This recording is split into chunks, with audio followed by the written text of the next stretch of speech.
E neste mês de março, mês dedicado à luta das mulheres, a gente está fazendo aqui algumas duplas, né? No decorrer aqui da semana, a gente convida uma mulher para dar a mão para outra mulher. Então, essa convidada nossa que a gente escolhe uma outra mulher nessa ciranda de sororidade, né?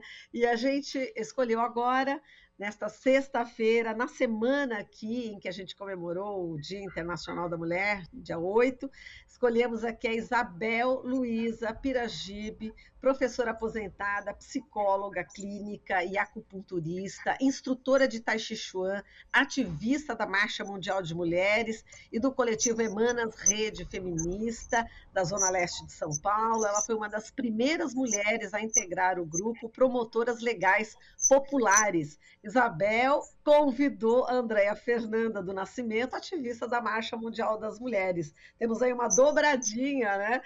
Bem potencializada aqui da Marcha Mundial de Mulheres hoje. Bom dia, Isabel, bom dia, Andréia, é um prazer recebê-las, viu?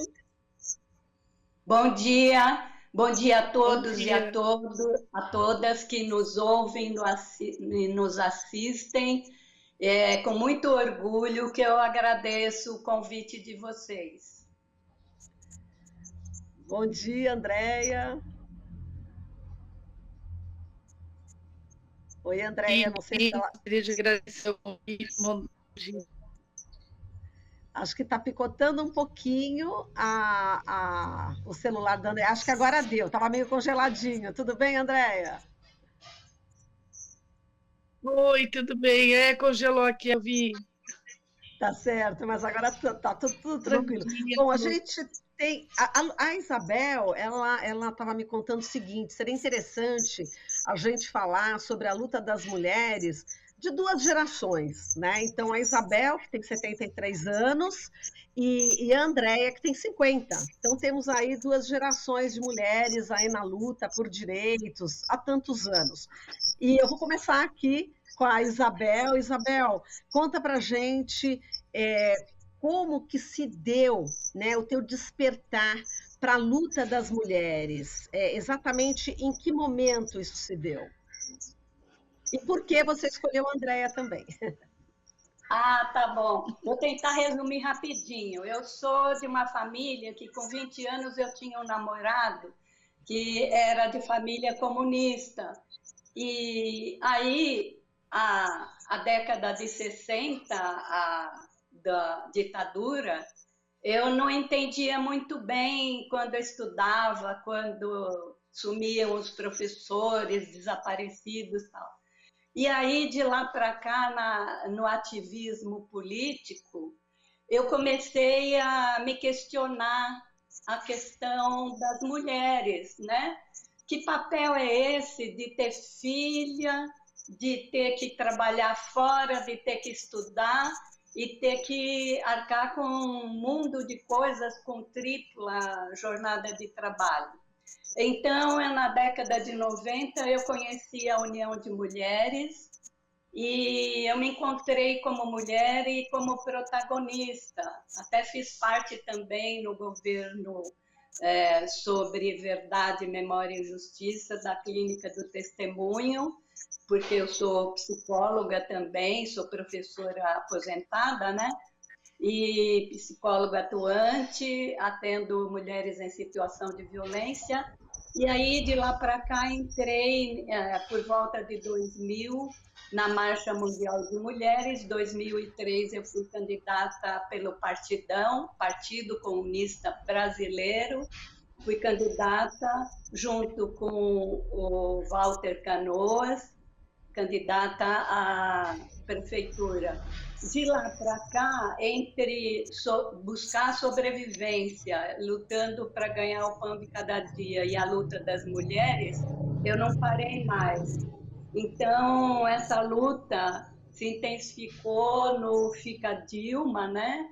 Que foi maravilhoso termos uma presidenta, e também fora Cunha, e fora Bolsonaro, e entre a vigília, e a eleição finalmente do Lula, ufa, nossa, olha, haja energia e eu me sinto assim muito orgulhosa como protagonista da minha história pessoal e da história coletiva, principalmente da luta das mulheres. Bom, vou deixar um espacinho para a Andréia. Isso. E por que você escolheu a Andréia?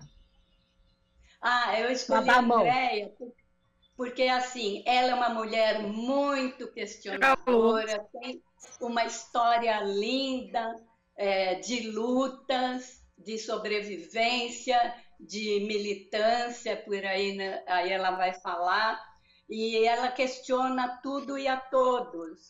E é uma pessoa que eu admiro porque fala o que pensa e, enfim, admiro demais. Andréia, e aí conta você também a tua história, enfim, da mesma forma como a Isabel falou, né? Como é que começou esse teu envolvimento com a luta pelos direitos das mulheres? Você que é da Marcha Mundial de Mulheres. Oi, Andréia. Agora sim, diga lá, Andréia. Oi, tá. Você conseguiu dando ouvir? um pouco de delay. Isso, você conseguiu ouvir? As últimas coisas que a Isabel falou, não. Tá, Não mas muito. a minha pergunta, justamente ela estava te falando, te elogiando, né, da tua atuação como mulher, que você fala o que pensa, que você é muito, enfim, pelo que eu entendi, você é muito autêntica, né, pelo que eu entendi aqui de Isabel, e nessa força, né, da mulher. E eu queria que você falasse como é que se deu também esse teu despertar. Eu, na verdade, venho assim, de uma vivência de família militante. O meu pai, ele era metalúrgico. A minha mãe, ela militou uma época, quando muito jovem, no PCB, Partido Comunista Brasileiro, mas não seguiu adiante, acabou se casando e tendo uma vida de mulher dona de casa, que cuida de filhos, marido, aquela coisa bem tradicional, se contradizendo. Vi em casa uma mulher que se contradizia do que falava e que fazia. E na época jovem você não entende muitas coisas, você só vai entender depois, né? O quanto a vida das mulheres é limitada. E aí eu na época, em 2000, eu já no final da faculdade, eu acabei entrando eu já estava na militância estudantil, e aí entrando para uma discussão, uma conversa que teve na universidade a respeito da Marcha Mundial de Mulheres.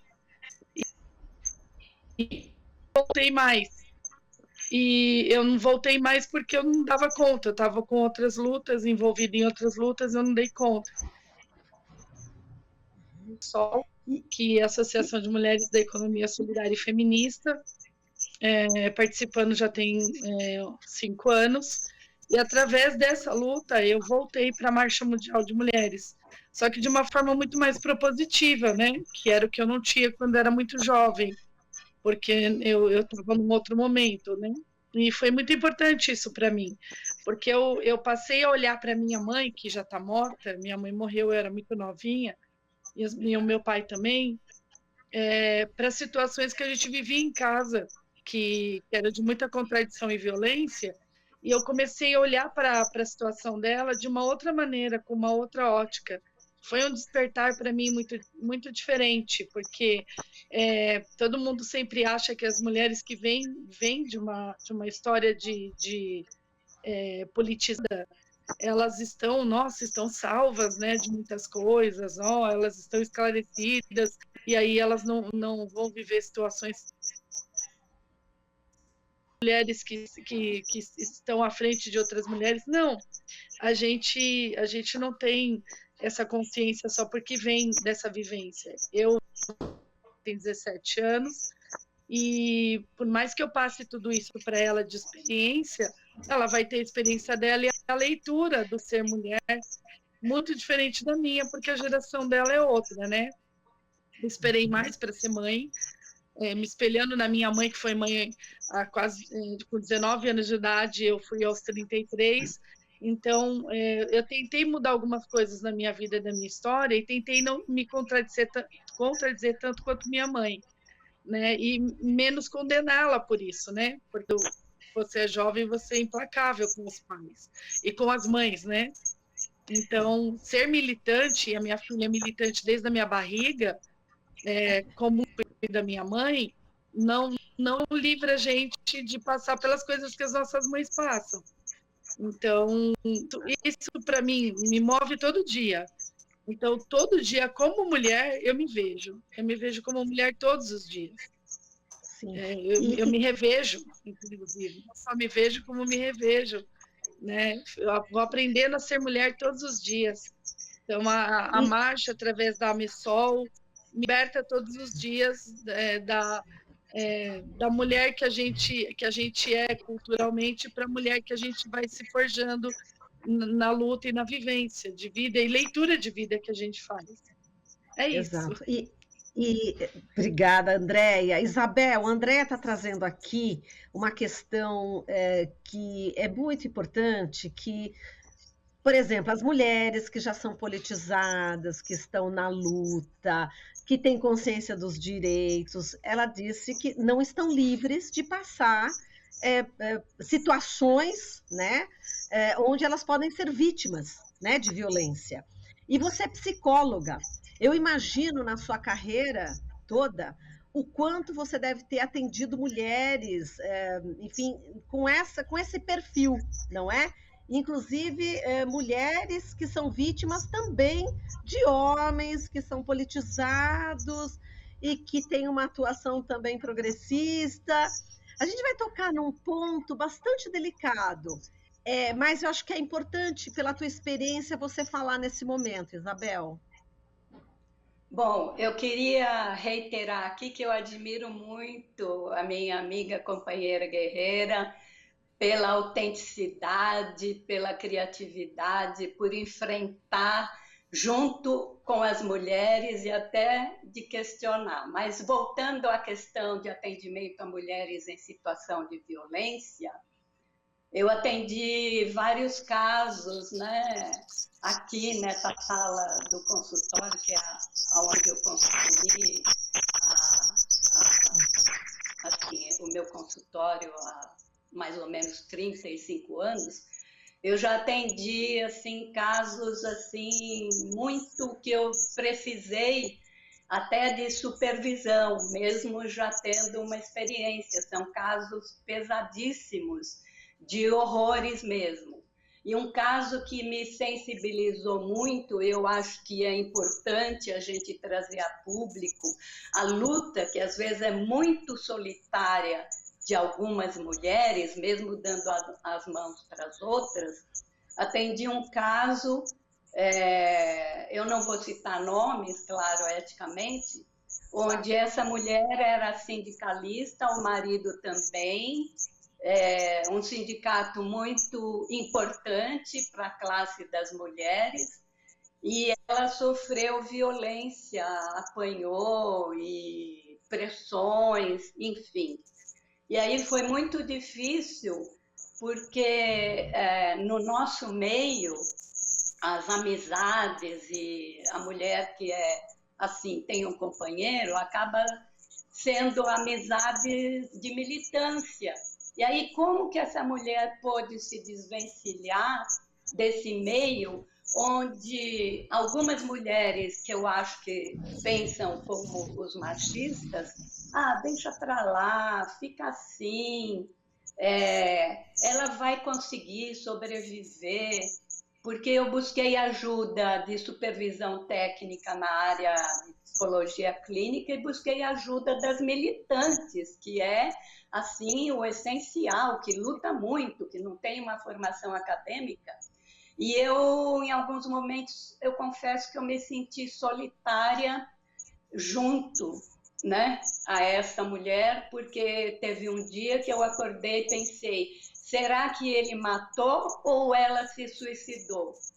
E eu saí do meu enquadre de psicóloga clínica dentro de 4 paredes eu e uma guerreira do extremo lá do outro lado do sul, e fomos ver o que tinha acontecido, porque a mulher que sofre violência e esse companheiro, enfim, esse homem, ele está dentro da militância, está sabendo como que é a luta das mulheres, ele tem até mais armas para lutar no empoderamento dele como o patriarca, como machista, e que muitas vezes é muito difícil dele próprio se autoanalisar. E existe uma conivência entre os homens, até às vezes silenciosa, que um apoia o outro nessa hora. Então, foi um caso complicadíssimo, e graças que essa mulher está viva, ela teve a ousadia de ir na Casa da Mulher Brasileira, que nós mulheres inauguramos e lutamos por isso, e ela fez o BO, aí o pessoal, principalmente os machos, começaram, que era do sindicato, começaram a ver que a coisa era para valer mesmo, e que a mulher não podia estar sofrendo essa violência, apesar de que até hoje, extraoficialmente, ela não tem o pátrio poder. Então, há sequelas, há resquícios da violência contra a mulher, né, que não escolhe classe, cor, raça, enfim.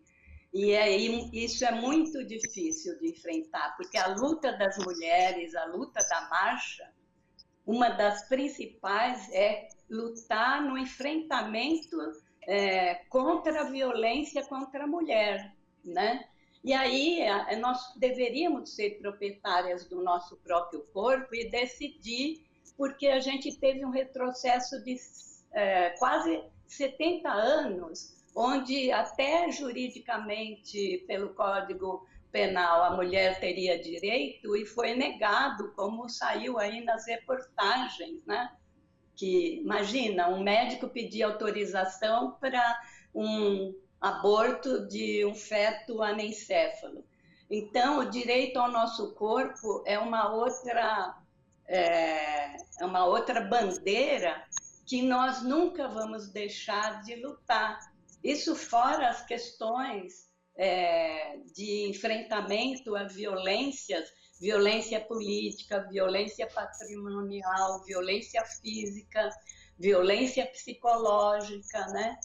Porque o mundo ainda é dos homens. Eu disse um dia, e minha voz até embargou quando eu estava conversando com a Andréia num evento do Fórum da Natureza, que eu sinto muito não poder ver o nosso sonho realizado a curto e médio prazo. E eu vi uma estatística que vai demorar 100 anos para a gente não achar estranho como é que uma mulher petroleira, né, embarcada, não tem uma roupa adequada, não deveria ser anormal. O sonho que eu tenho é de equidade, de igualdade. Nós não queremos ser nem inferior, nem superior aos homens. Nós só queremos a justiça, os nossos direitos humanos garantidos. Mas isso, mais ou menos. E para a gente ter esses direitos humanos, enfim, todos os direitos das mulheres garantidos, é preciso ir para a rua, né? E a Isabel é uma ativista, junto com a Andréia, as duas, participando aí. A gente tem várias fotos que a Isabel encaminhou, né, para a nossa produção, e enquanto elas falam, vocês vão poder aqui ver que elas estavam aí presentes nessa marcha, né, nesse dia, agora no dia 8 de março, né? São várias as fotos que a gente vai, no decorrer aqui da conversa, vai mostrando. De onde vem tanta energia aí, Isabel? 73 anos ainda nessa caminhada, não perde uma manifestação, como é que é isso? Depois a Andréia também fala sobre essa disposição para estar sempre aí na rua.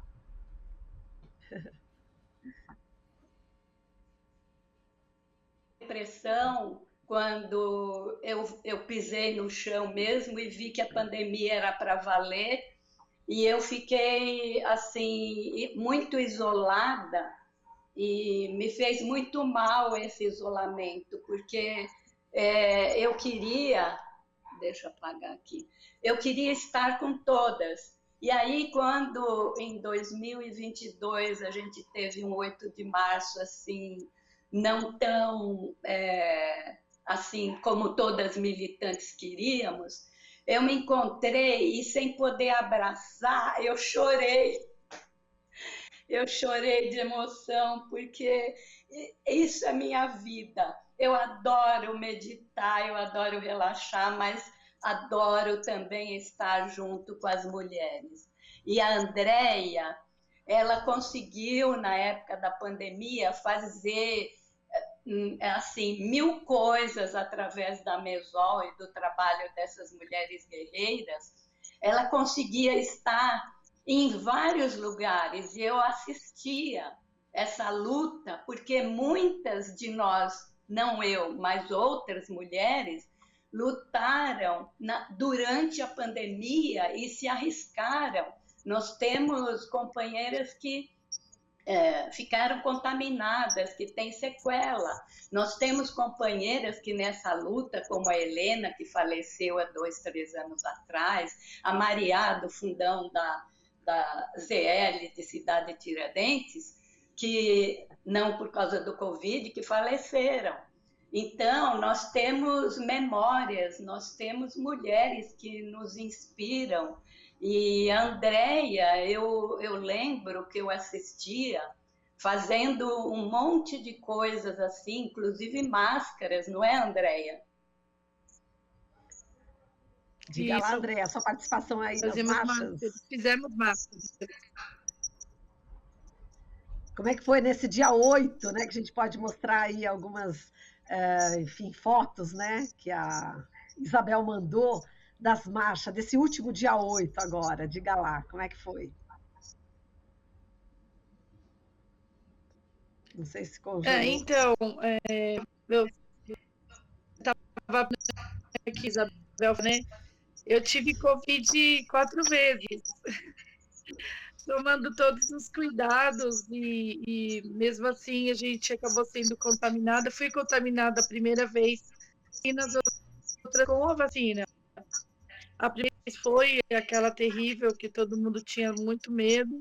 Eu fiquei um pouco mal, mas a quarta foi até bem pior, porque a gente, acho que na quarta todo mundo já estava tudo aberto.